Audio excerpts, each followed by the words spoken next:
Plusieurs mesures et décisions prises par les autorités provinciales souffrent d'application par manque de suivi.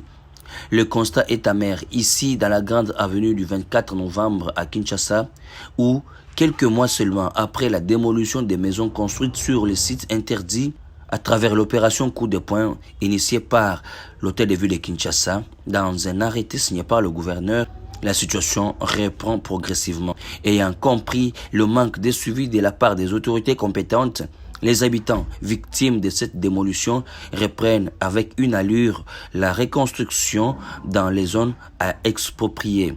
Quelques habitants dans ces coins de la capitale congolaise livrent leur impression au micro de 360. J'habite ces coins et précisément sur l'avenue du 24 novembre. Nos autorités prennent parfois certaines décisions par émotion. Ils ont démoli ces maisons pour agrandir la chaussée afin de permettre la circulation routière fluide. Mais ils doivent achever cette démarche jusqu'à la fin.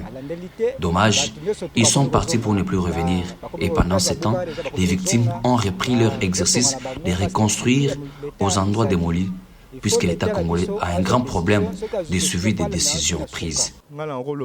Tout ce que je peux dire est que la décision a été prise par les autorités, mais certaines familles ont décidé de reprendre la construction parce qu'ils n'étaient pas contents lors de la démolition.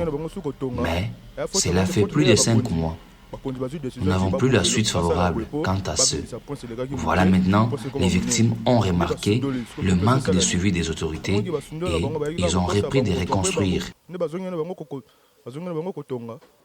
Jusque-là, nous remarquons que les autorités avaient pris une bonne idée pour agrandir les macadam, mais pour l'instant, il n'y a aucun changement parce que depuis qu'ils ont démoli, ils nous avaient promis qu'ils reviendraient pour agrandir la chaussée. Étant habitant de ces coins, lorsque j'ai remarqué que nous avons été démolis, je me suis senti lésé. Et voilà pourquoi, avec d'autres victimes, nous avons décidé de reconstruire parce que les autorités ne viendront plus achever ce qu'ils ont fait comme démarche, comme c'est dans leurs habitudes de ne pas faire le suivi de certains dossiers et décisions. Il faut rappeler que l'opération Coup de poing avait pour objectif principal d'élargir les routes principales et éviter les accidents. Cette reprise de reconstruction anarchique fait partie des cas de récidives qui sont vécus au quotidien à Kinshasa par manque de suivi des décisions par les autorités de la ville.